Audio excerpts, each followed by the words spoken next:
What's up, everybody? Welcome back. It's your boy D Friend. Welcome to another day on God's green earth. We have a lot of things to get into today. The weekend has been overrun with shit that I feel like I need to talk about on the show today. January 10th, 2022, 10 days into 2022, and we got bombshell shit dropping everywhere, all over the floor. Shit's just dropping. People can't keep up with their, I only want to say lies, but people can't keep up with their shit. It's falling out of their pockets. So we have a lot of things to get into in regards to that, and I'm very passionate about it. So it's gonna be a pretty, entertaining, exciting, and informative. More than anything, fucking entertaining, informative episode. So before we get anything, make sure you subscribe to the channel if you're not subscribed already. Make sure you subscribe on SoundCloud, Spotify, and iTunes, wherever you listen to podcasts. Listen on Spotify, search up D Friend Daily on Spotify. You get the podcast over there. If you listen on Apple Podcasts, subscribe over there as well. So we've been talking about a lot of these things in regards to, the vid over the past 2 years, really. 2 years we've been talking about it. 2 years has been going on. And now it seems like the real is starting to be revealed. Because at first, what's up, Vic? Hey, Vicky, you going to like the show? You going to be fucking with it? Let's get to it. We got a lot of shit to get into. We got a lot of shit to discuss. But a lot of things are now being revealed that we've been, having questions about, that we have been feeling the need to get answers for. So we got CDC directors coming out with the exact deaths to, people with COVID or without COVID. We got that. Fauci explains hospitalizations to me, because I asked last week, what's the criteria for hospitalizations? Why are the numbers so high? We got that for you as well here. And then we're going to get into Antonio Brown. We're going to get in the gun out. We're going to get in the weekend. What show can you get, good, solid information on about COVID and things like that? And also, discuss the weekend and gun is out. Where can you get that? Nowhere but here on D Friend Daily, where we talk about shit that I want to talk about, I'm sure you guys care about, and that's how we're going to do it. So, first things first. We got a story that's been going around. It's a clip that went viral of the CDC director, right? Director of the CDC. Her name is, where's that? Rochelle Walensky. She's the director of the Centers of Disease Control Prevention. Appeared unable to just say how many of the over 836,000 Americans whose deaths have been attributed to COVID might have died with COVID rather than from COVID. And that's something that we've been wanting to know for a very long time. Just for pure statistical data, because we want to know the real. We don't want to know inflated numbers. We don't want to know anything like that. We want to know what the real numbers are. And when people have kind of pushed back on the numbers, they've been banned from YouTube, they've been banned from Twitter, they've been banned from all these places. But now she's saying in her own words, she says they know, but she's not going to tell you. So this is the conversation that went on between, this is from a guy named Bayer, who's a Fox News host. He asked her, he said, CDC director, do you know how many of the 836,000 deaths in the U.S. linked to COVID are from COVID, or how many are with COVID, which is a difference, right? And we're going to get into that also when we get into hospitalizations. But they had other comorbidities. Do you have that breakdown, Bayer asked? She says, yes, of course. With Omicron, we're following that very carefully, Walensky replied, but gave no indication that those numbers were available to the totals prior to the recent Omicron-driven surge in infections. Our death registry, of course, takes a few weeks to, and they're quoting her literally talking, so that's how I'm reading it exactly how it is on the page, takes a few weeks to collect. And of course, Omicron has just been with us for a few weeks, but those data will be forthcoming. We're not asking about the ones from Omicron right now. We know Omicron is very less likely to lead to deaths. We know that. I want to know from Delta in the original, how many people died from COVID and how many people died just with COVID, right? So Dr. David Samadi said that making the differentiation, whatever the fuck the word is, and looking at those numbers would be an important step in determining the true impact of the pandemic. The CDC will begin to provide data on how many of the 836,000 deaths in the U.S. linked to COVID are from COVID and how many of those are with COVID.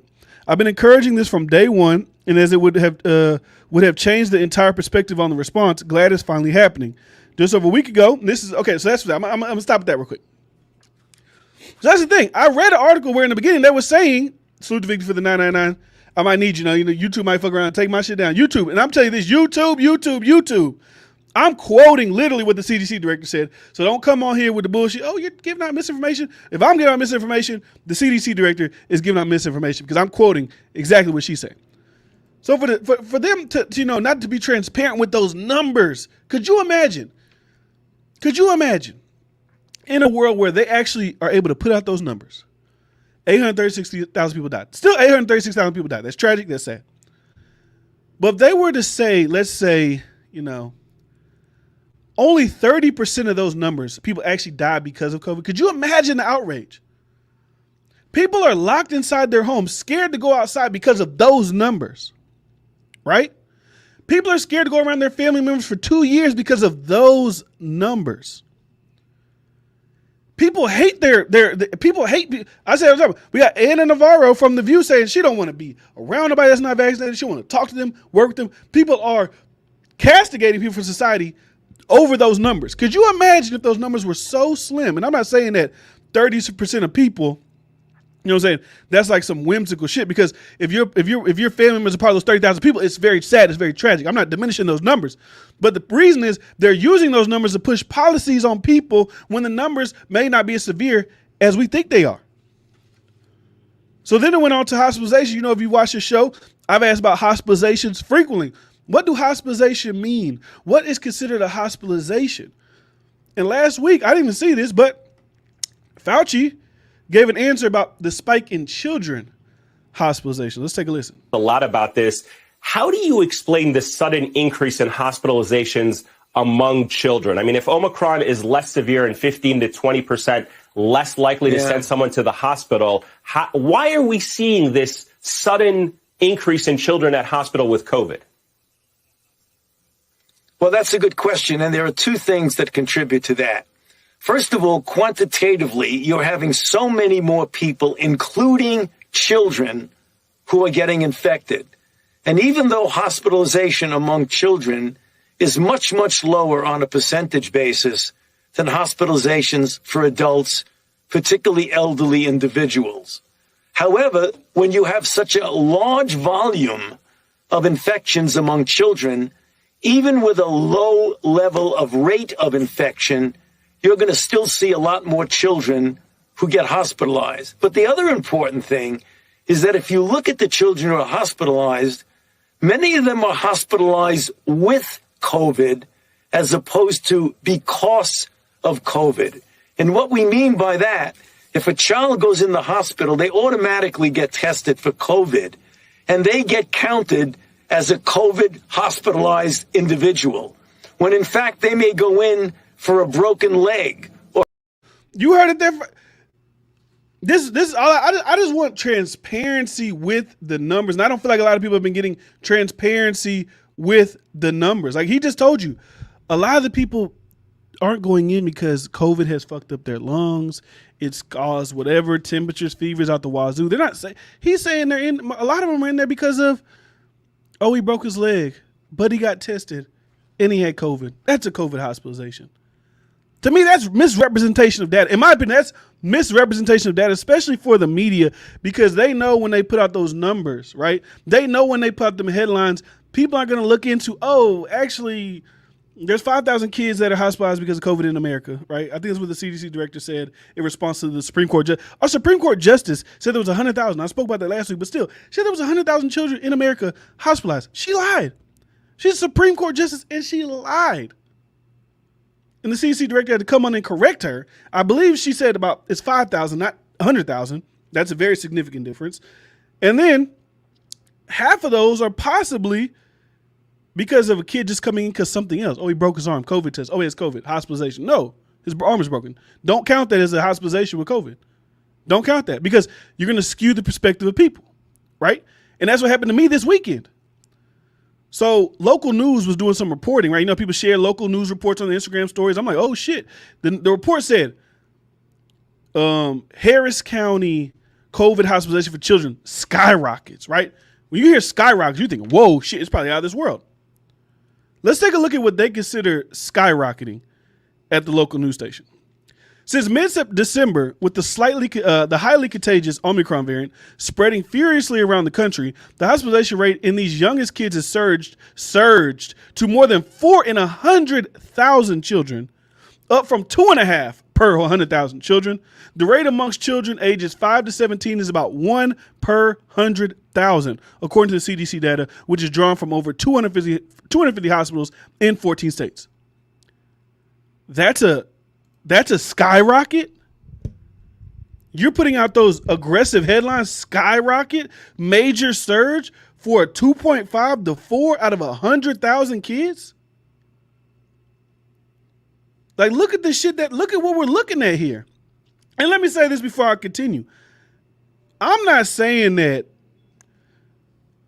after Omicron, it's over. Don't any other variant that comes out, fuck it. I'll let the science decide that. If another variant comes out and is way more deadly, we can look into that then. But I'm speaking about right now. Right now. If you're telling me numbers that we're giving people in the media, when I see on CNN ticker,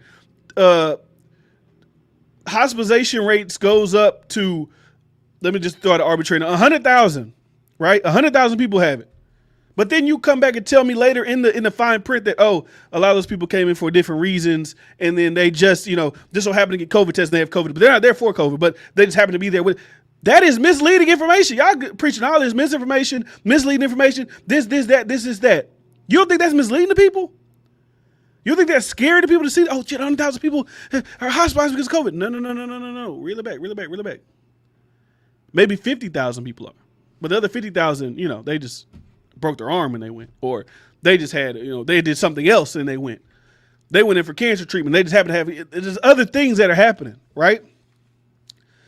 And then the CDC director also made a point that a lot of people have been talking about, but a lot of people have been getting flack for talking about, like i.e. Joe Rogan or any other pretty much conservative broadcasters out there that's speaking about this. 75% of people that have died from COVID-19 have at least, and this is her words, YouTube, not mine, 4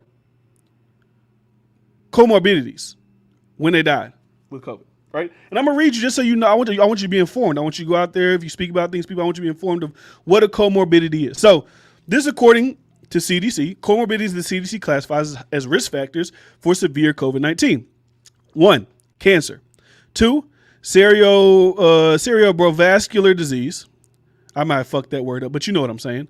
Children with underlying health conditions, chronic kidney disease, chronic lung disease, chronic liver disease, diabetes, Down syndrome, heart conditions, HIV, mental health disorders, which include mood disorders, depression, schizophrenia, neurological conditions such as dementia, obesity, pregnancy or recent pregnancy, smoking, sickle cell disease, solid organ or blood stem transplantation, substance use disorders, tuberculosis, use of corticosteroids or other immunosuppressive medications. Possible risk factors, but evidence is mixed on comorbidities have been associated with severe COVID-19 in at least one meta-analysis or systematic review, but other studies have reached different conclusions. And they added these aren't on the high thing, but they're possibilities: asthma, hypertension, and other immune. So you have to have at least 75% of the people who died had 4 of these on this list. So you could have had kidney disease, you could have had diabetes, heart condition, and been a big all at the same time.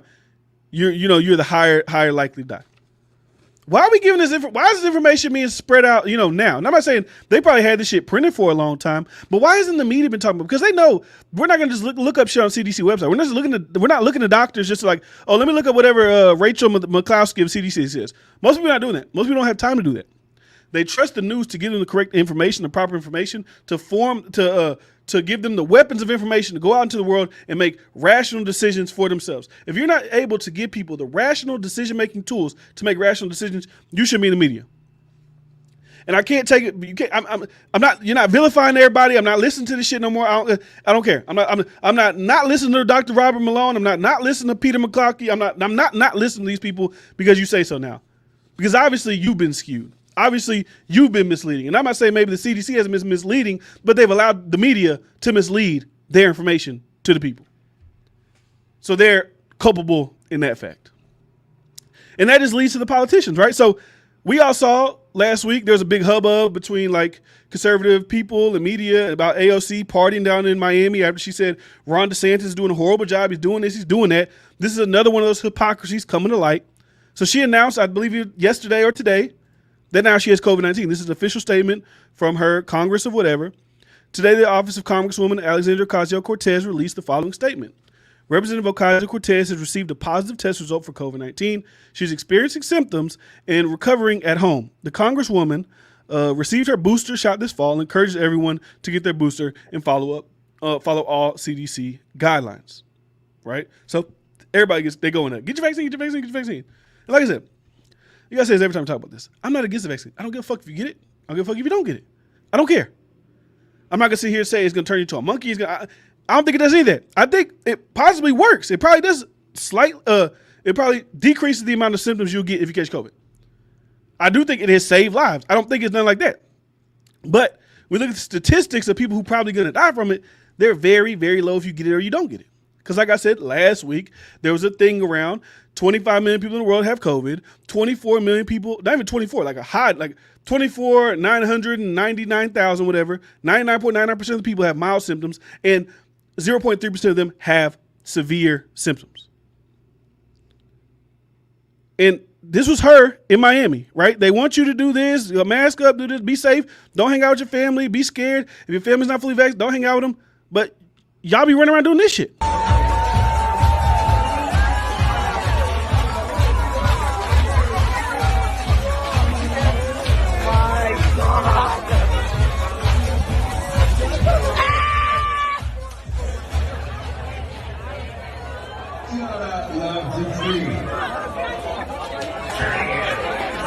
The girls of Palace. Yes, ma'am. Hugging all up on him. Hug. I think they even kissed for a second. Not the mask. I'm not saying it came directly from him, but I can see where the COVID could come from while you're doing all that. But like I said, you're preaching a different message, but you're not following that message. That's why people don't really like the slimy, hypocritical shit like that. That's why people are mad. So, yeah, LOL. No, not AOC. LOL. So, that's how it is, man. That's how the shit be. And that's why people are so frustrated by the shit, right? That's why people are so mad about the shit. So let me reel it back. I've been going I've been going wild for the last 17 minutes. Let me reel it back a little bit. That's all. I just don't like the fact that information is being pushed out that's causing decision making for people that we're not really giving people the full and accurate information. If a Fox News host asks you, fuck Fox News, if any host asks you, hey, what are the numbers of people who actually died from COVID out of the 836,000? And the amount of people that just had it when they died. Can you give us those numbers? Oh, we've been tracking them. I didn't ask you that. Give me those numbers, please. And if you can't give them to me right now, I understand. Maybe I got in a drawer in a file cabinet somewhere else. Get those to us and we'll report it to the people. But they can't do that. Because if the American people find out that the numbers are fudged in any way, shape, or form, it will cripple institutions in America. Think about it like this. If even people who believe in it, maybe they'll believe in it still. They'll still go crazy and say, oh, y'all lying, it's conspiracy, whatever. They might do that still. But on all honesty, right? And I'm not trying to cross no whatever. I'm not trying to be hyperbolic or anything like that. Let's say hypothetically, these numbers came out for the people that died from COVID. They're giving us this number, 836,000 people died from COVID. But then they give us the true numbers of people who died from it and would die with it. Say that number of people who died with it was only 50,000 people. And the other was like 80,000. Didn't. They just had it when they died. Could you ever honestly in your heart trust an institution like that again? People lost jobs. People lost businesses. People lost friends. People lost family members. Not even saying dying. They don't fuck with each other based on the information that you've given. Could you trust an organization like that ever again? I don't know. That's just something I'm thinking about because that shit would be crazy. That shit's wild.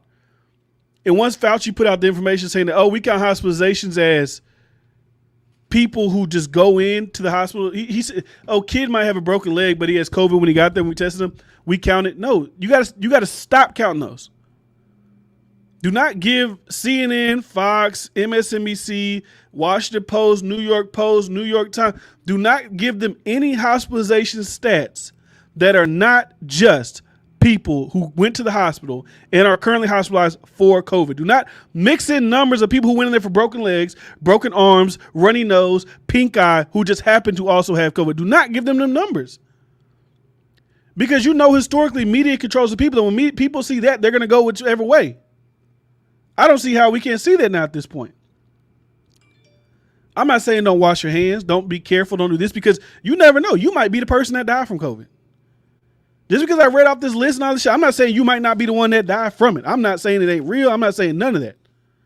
Because you might be one of those 50 or however many died from it, not with it. You might be one of those people. So I'm not saying not take it seriously.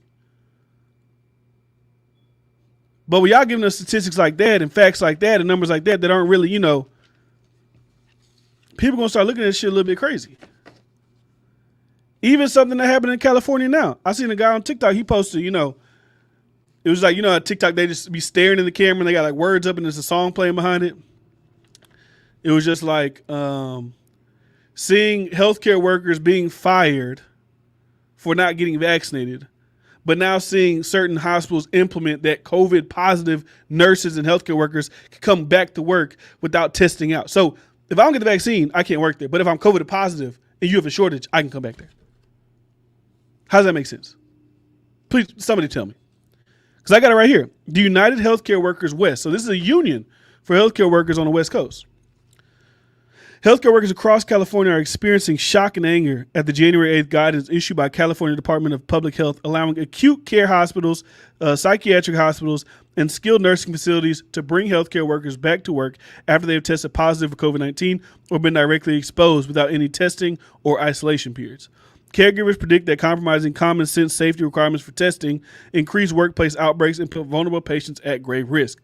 For healthcare workers, this is a quote, for healthcare workers on the front line, it's very disappointing to see the state of California cave to employer pressure to bypass common sense safety measures, said Gabe Montoya, an emergency room technician at Kaiser Medical Center in Downey. No patient wants to be cared for by someone who has COVID-19 or is just exposed to it. There's testing available at our facilities, and we should be able to use the testing and test negative before returning to work if we're exposed to what or have tested positive. Caregivers need to be able to trust that the CDC and the state are putting the safety of patients and healthcare workers first. Like, come on. Son, fuck it. You got COVID. We got a work shortage. Get the fuck back to work. You come back to work. But if you don't get the vaccine, you're fired. But if you got COVID, you can come to work. But if you don't get the vaccine, you're fired. Make it make sense. Make anybody who's super, make it make sense to me. Please. Maybe I'm an idiot. Please, somebody make that make sense to me. And then we got a doctor going against somebody. This is in the UK. He breaks it down beautifully to me. This is about a minute and 30-second video. Take a look at this video.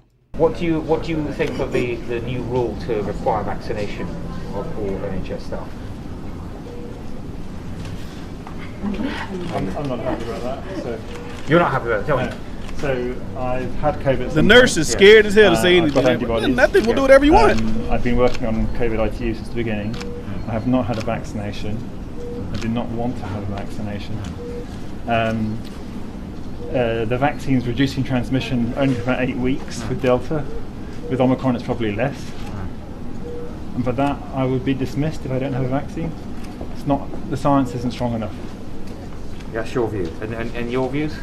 Do you have any view on that? I respect that, but there's also many cases I agree with different views. Yep, other views, yeah. But yeah. And there's another colleague who's also in the same position. Yeah. Yeah. No, I understand that. And obviously we have to weigh all that up for both health and social care. And there will always be a debate about it. But maybe there's an opportunity to reconsider with Omicron and the changing picture, or at least to nuance it and allow doctors who've had antibody exposure, who've got antibodies, who haven't had the vaccination, to not have it, because the protection I've got from transmission is probably equivalent to someone who's vaccinated. Yeah, but at some point that will wane as well. But if you want to provide protection with a booster, you'd have to inject everybody every month. If it's worn off by 2 months, if the protection's worn off for transmission after 2 months, then after a month you've still got a bit of protection. Yeah. So if you want to maintain protection, you're going to need to boost all staff members every single month, which you're not going to do. No, we take advice on when how much you may need, but it's may not going to achieve a practical benefit. Yeah. Well, we take the very best advice that we can. I understand, but you're from the people that are vaccine experts. So look, what do they do? What do you do at the end? This is what they be doing to people. I don't know what kind of doctor he is, right? He's obviously not an immunologist. He's not a virologist. He's some kind of doctor, right?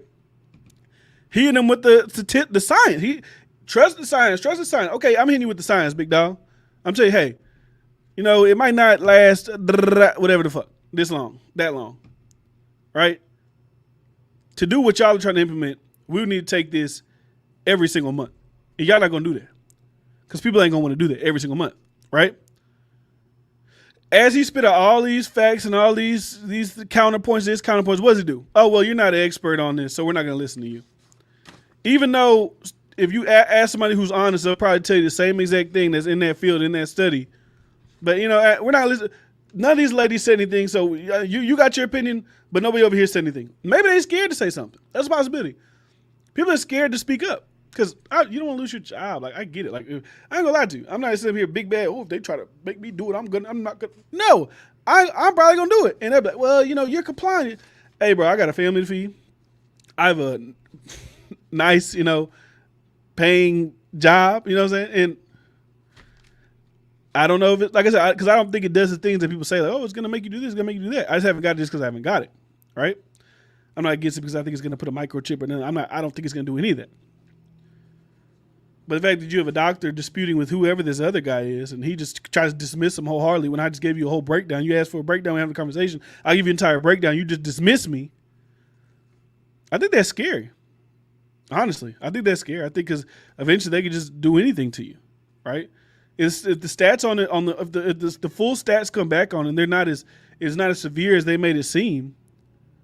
It's a lot lower than they made it seem. What else are we being fucking manipulated on? That's what I'm saying. It's just pure manipulation at this point. So I'm off of that. I let that rock for about 30 minutes, but that was all a bunch of shit that was just hitting over the week. It was like bang, bang, bang, this. I'm like, oh, I got to talk about that. I've been following this song. I definitely got to talk about it. So let's get into the infamous now Antonio Brown. So last week I was shooting Antonio Brown so much bail. I said, oh, they are bad. The coach needs to be investigated. He's doing this. He's doing that. The man said he was hurt. He tried to make him play. He didn't want to play. I was doing all those things, right? I was caping for Antonio Brown. And I had, salute to Vicky. She was saying, I think it's a ploy. Vicky said, I think he just want to be a rapper. Right? I think he just want to do that. And I was like, nah, probably not. He really was injured. But now it feels like, because two things could be true at the same time. He could have genuinely, honestly been hurt, right? But also now be exploiting this moment for further fame and sympathy and empathy. Because he could have been hurt on the sideline and not want to play because he was hurt. But then we look at the antics after. You're doing all this wild stuff. You're jumping around. You saying, fuck you. Then you on the Nuck Boys podcast. And you rip Tom Brady. Tom Brady, who pretty much defended you the same day that everybody's bashing you. Tom Brady said, Bruce Arians said, he's no longer on the team. I don't want to talk about him. Tom Brady says, we don't really know what people are going through. Show empathy, show sympathy. Tom Brady's being a good guy about it. And Antonio Brown goes and uses his moment of fame. I'm not saying 5 minutes of fame. He's one of the best, wide receivers in the league for the past however many years. I'm not saying that he won't be famous after this, but he's using this moment to shit on Tom Brady. So he said, yeah, I'm from the pit, not the palace. Like I said, nobody, I get it. He's getting a little publicity. Nobody gives a fuck about Antonio Brown rapping. I'm sorry. I know I see reports he's about to go do something with Kanye in the studio. Kanye is going to use Antonio Brown to suck up whatever attention Antonio Brown is using for him and his goddamn genius documentary that's coming out next month. That's all he's going to do. Kanye will use your ass for publicity and throw your ass away and not talk to you for the next 10 years.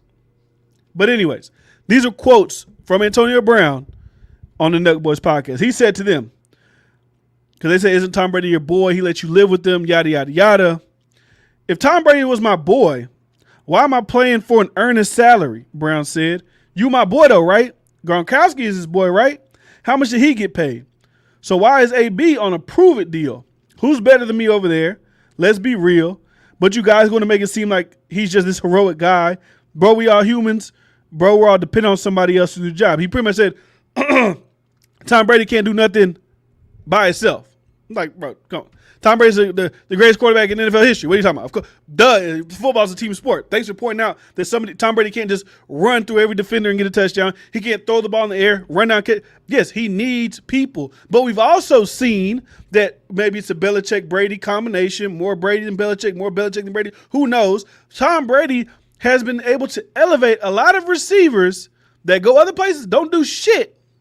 But when they're with him, he elevates them to another level. Right? And I don't know in today's NFL climate, I'm not really big on watching NFL too much, not because of I ain't with, college, I'm not none of that shit. I just don't really be on it as I used to be. Is Antonio Brown better than Mike Evans? I don't know.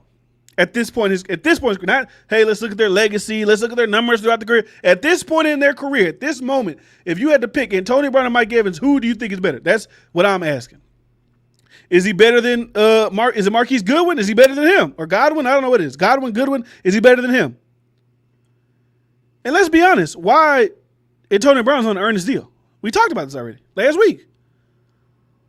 Because we'll need you to prove you can play. Motherfucker, I need to prove you're going to stick around. That's what we got to prove. Will you be here in a year? And look at what's happening right now. Antonio Brown, if you had a question on why you're on an earnest deal, brother, this is why you're on an earnest deal. Because of this. That's why.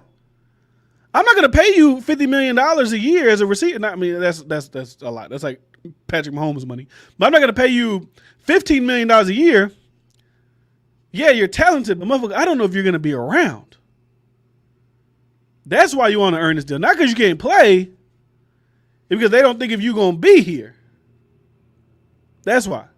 Rob Gronkowski got to deal whatever he got because they think he's reliable. He's going to be here. And when he's on the field, he's going to put up the numbers.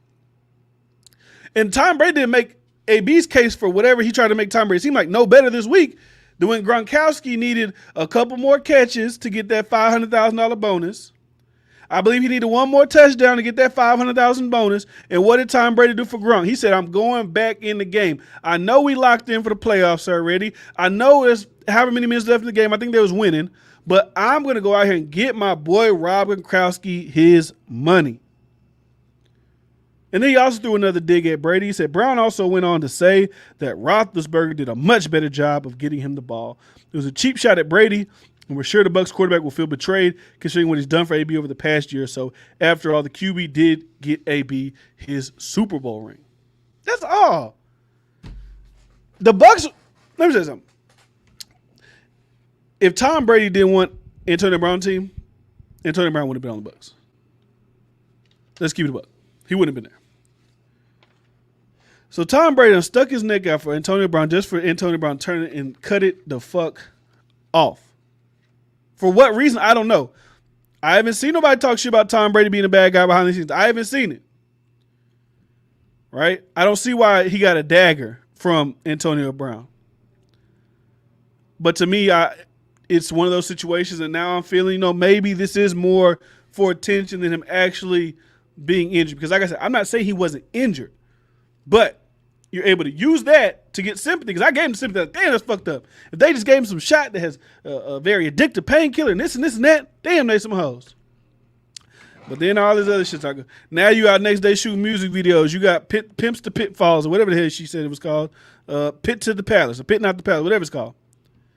Now you in the studio with Meek Mill. Now you in the studio with Fabio Foreign. Now everybody want to hang out with you. Now you at the next game. Now you supposed to be hanging out with Kanye. Now you on the Nut Boys podcast. Shit get 3 million views. You shitting on Tom Brady because that's going to get extra attention in the sports world. Everybody's probably talking about this morning. Oh, Antonio Brown shits on Tom Brady. And people are going to kill you for it. So you know what's going to happen? People don't fuck with sports media people. So they're going to be more empathetic and sympathetic to Antonio Brown. He know all that CT. I don't believe that shit. I think this motherfucker know exactly what he's doing.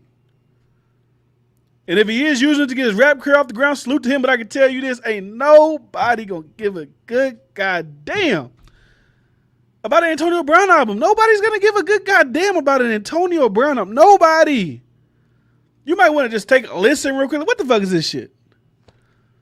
I had a headphone in. Why did I take the headphone off? But anyways,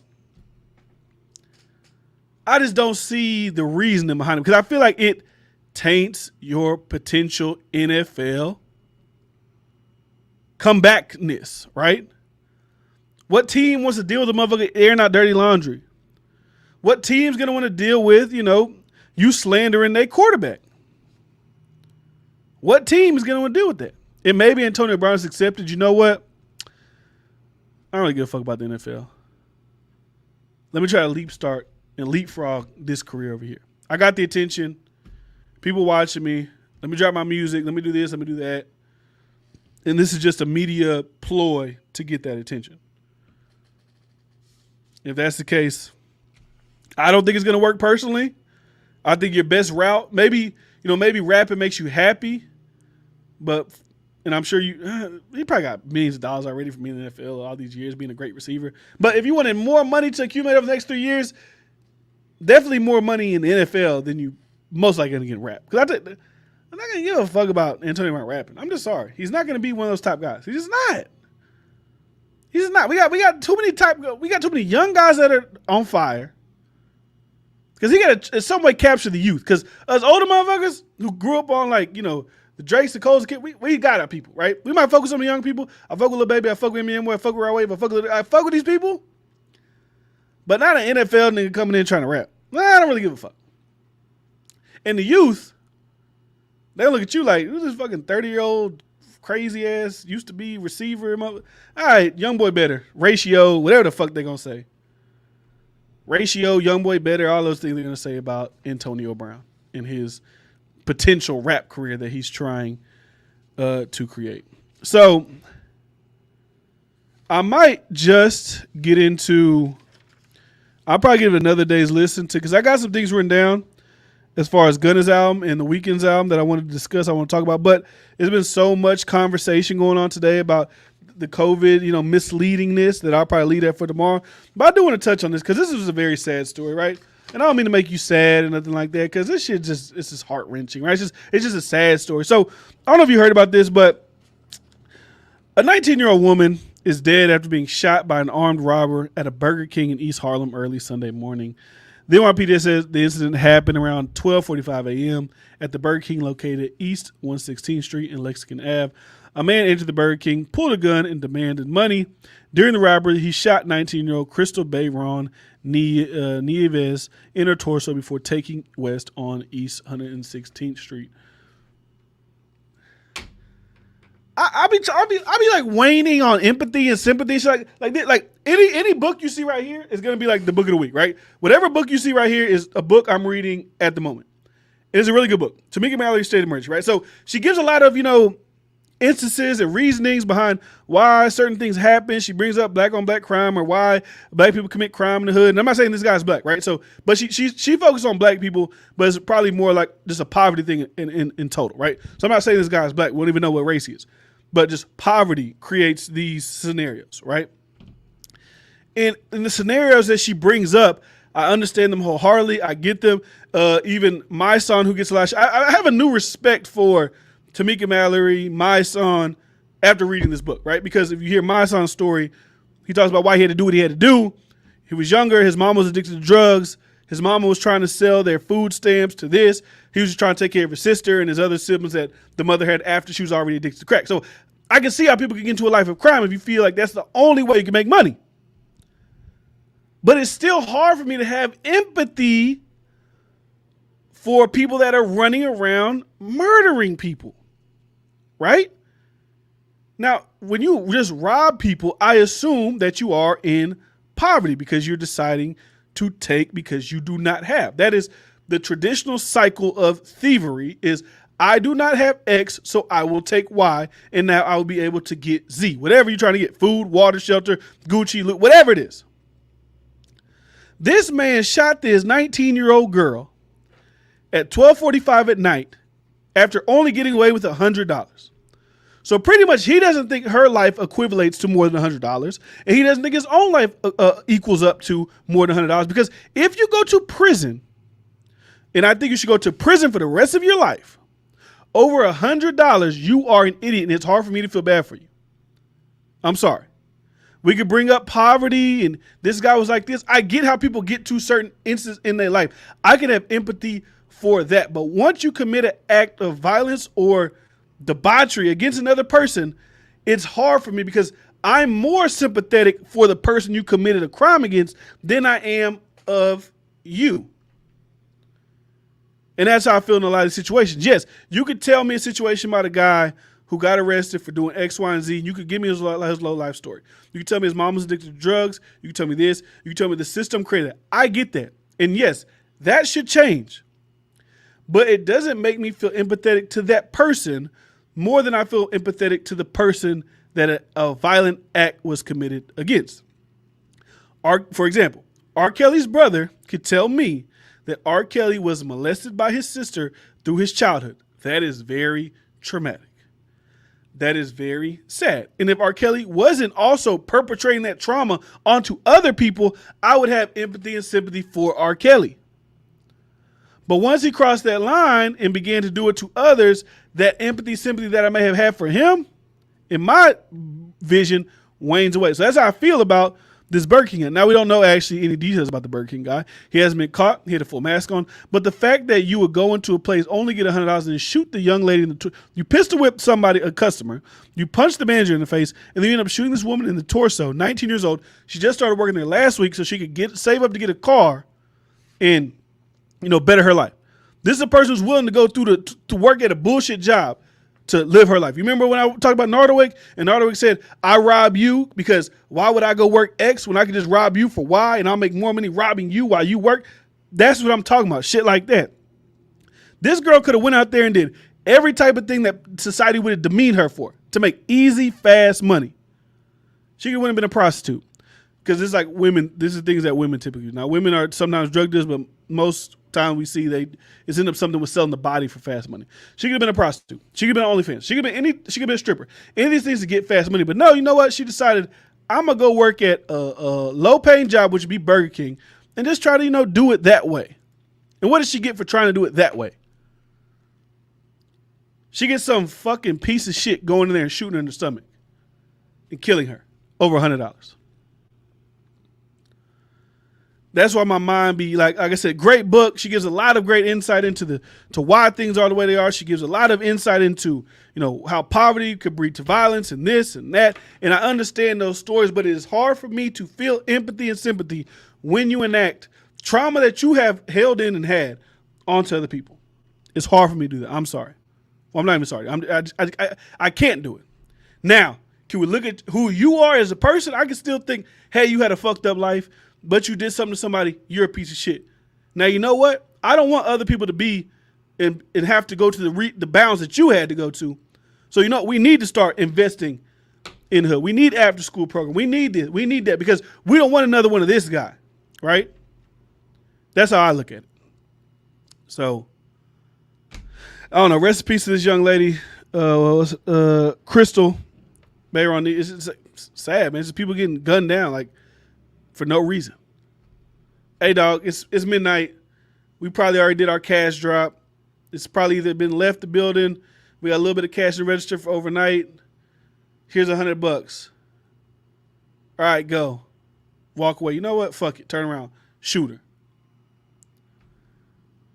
I don't even know what to say at that point. But it's just tragic. That's all I got today, man. I enjoyed the episode. Very passionate episode. Very fun episode to talk about. Like I said, YouTube don't hold. I only quoted Fauci. I only quoted the CDC director. I quoted these people. I quoted them. I didn't make the shit up myself. I quoted them verbatim, what they said. So YouTube, don't try none of the bullshit. So, but like I said, that's all I got. If you enjoy the show, make sure you give it a thumbs up. If you enjoyed the show, make sure you subscribe to the channel if you're not subscribed already. I just hit 7,100. Try to hit. I want to hit 10,000 by March time. So just if you're not subscribed right now, make sure you subscribe to the channel. Also, SoundCloud, Spotify, iTunes. You get the audio version of the show over there as well. If you like to listen to podcasts via audio rather than visually, I got that over there. Just search up D-Fran Daily, and you'll get it all over there for yourselves. Like I said, continue to come back here every day, Monday through Friday. Clips during the week and clips on the weekend. But I'll see you guys next time. It's your boy D-Fran. Enjoy the rest of